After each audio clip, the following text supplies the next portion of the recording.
Silver is starting to dwindle in some of the big bullion banks, the LBMA and the COMEX, but there's also other banks that are heavily involved in the silver market, but they are likely not to break based off of what silver does. But there's something else that will occur that will break those banks, and we'll discuss what it is and why silver is still so important as we explore.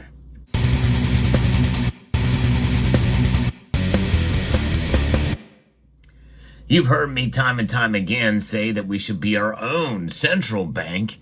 Well, I'm going to take that a step further, and we should be our own commercial bank as well. Because a lot of the commercials, well, they hold silver, like JP Morgan, who is the largest custodian of silver on the planet, without a doubt. And all that stuff is tracked through the COMEX and LBMA. There's all this talk about silver breaking the banks, but I don't think that is what's going to cause their downfall. We have already seen a lot of activity happening, especially last year. And even though last year we've only seen 5 bank failures in 2024 and 1 bank failure this year, what happened in 2023 was monumental. It's not being talked about a whole lot, but the FDIC has it right there in print with $548.7 billion of total assets lost with the bank failures. And who absorbed all of that? Well, the Federal Reserve through the bailout essentially from within. In other words, JP Morgan and others, and bailing out some of these other smaller institutions. We've not seen anything like that for of any year since 2001, since the records are being held from this. But there has been 567 total bank failures from 2001 to 2024. But a lot of this happens to be, something that is left over from the banking and financial crisis that we had in 2007 and 2008. And if you've seen the movie The Big Short, well, at the very end where they say, a lot of the same activity is still going on with a lot of these institutions, just under a different name. And that's what they do. They practice the same things, and they try to gaslight us by doing a lot of the same types of activities that occurred in the past. So if we look back through 2007 and 2008, really the effects of it were felt with more bank failures, with the most of them happening in 2010. 157 of those banks failed. And you know what happened in 2011? More bank failures, and silver's price skyrocketed. Now, there's not a direct correlation to the skyrocketing silver price of almost $50 an ounce then. But there's a lot of activity going on today that could mean more bank failures and more total assets being lost during this time. But the biggest amount of total assets that were lost was in 2008. With $373.5 billion. What causes these bank failures? Well, a lot of it is due to, especially what happened in 2023, was when the Federal Reserve began raising interest rates and bond prices declined, which decreased the market value of bank capital reserves, causing some banks to incur unrealized losses to maintain liquidity. And Silicon Valley Bank sold its bonds to realize steep losses, but Silicon Valley Bank had a lot of money in risky venture capitalist projects around artificial intelligence, around the crypto sector, and that's really kind of what happened. And there was a lot of risk involved in there. I think that's played the bigger role, because now the Federal Reserve is lowering interest rates now to the tune of 0.5 percentage point, in part maybe to try to prevent more bank failures that could occur. But the Federal Reserve has warned us that more bank failures are coming. And when you think about it, what is happening here? We have undercapitalization, real estate lending vulnerabilities, interconnectedness, allowing the crisis to spread, lack of diversification, and rapid growth. And that's exactly what happened with Silicon Valley Bank. And what is happening with rapid growth? Well, a lot of that is federal dollars that are basically printed out of thin air. digitized to prop up the stock market, and leading to a sense, a false sense of security and a good economy. But Wall Street does not equate to Main Street, and that is for sure. And there's a lot of struggling that's going on there. The Federal Reserve has warned us that there would be more commercial bank failures, and that could lead to real trouble for all of the banks, including the big ones like Goldman Sachs and J.P. Morgan. Could possibly hurt through this time, especially if we lead into a recession, a real recession.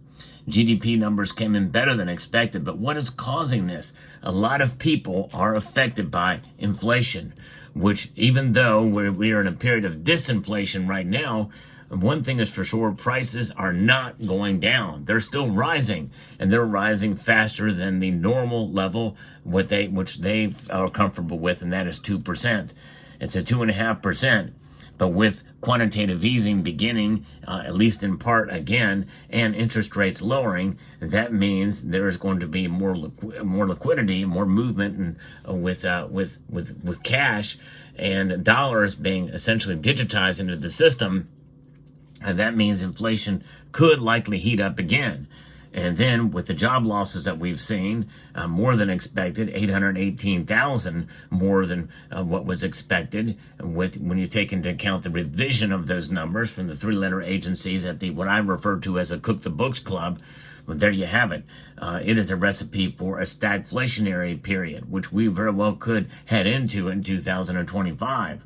Stagflation is something that will have a psychological impact on the markets in general, and likely GDP is going to fall. But the reason why GDP is higher now is because people are buying things knowing that they're going to go up next month. Now, there's not the emergency that there was back when inflation was at 9.1% and well above 5%, but still, people know and they fear that we could come into a real period of economic hardship. And I think that could happen. Really, we're not seeing the full breadth of what's going on with the Inflation Act, was what I referred to it as, and other modern monetary theory and Keynesian policies that are being implemented right now. We may not feel the full effect of those until next year, and maybe even the year after next. No matter who wins the presidency, it's how they will handle the crisis that I think is going to come at some level or another. And I think it will come in the form of a recession, different than what was before, and we could see more bank failures. And what's even more important is it may not be too many banks because there's not as many banks to choose from anymore. It's really about the total assets that are lost during this. And that is something that is not talked about, what happened in 2023. That's real danger is. And how that will impact the bullion banks is something that will be marked and it will be noticeable. And that could lead to silver's price breaking out a bit and moving up. I'm talking maybe perhaps into the high 30s if that occurs, maybe even the low 40s if it occurs like that. It's hard to say. In some aspects, it would be uncharted territory. But what is important is that we be our own commercial banks with regards to silver. Let's be our own custodians of these assets. And this is one of the reasons why I'm encouraging people to maybe consider more physical than digital. The term paper is used when we're talking about exchange-traded products. In reality, it is digital. And those types of products do not really allocate you in the silver market at all. It is simply exposure to the price of silver, not to silver itself. And during these times, it is worth the premium you pay for silver, which, by the way, is still low, considering that there's not as much demand for silver these days as the price goes up. As I record this video, it's over $32 an ounce right now. So as the price increases, well, you're going to see probably more people sell.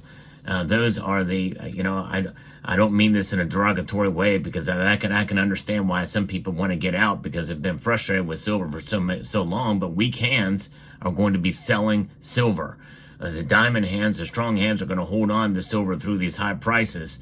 this period, because high prices, I think, is signaling maybe perhaps something coming ahead.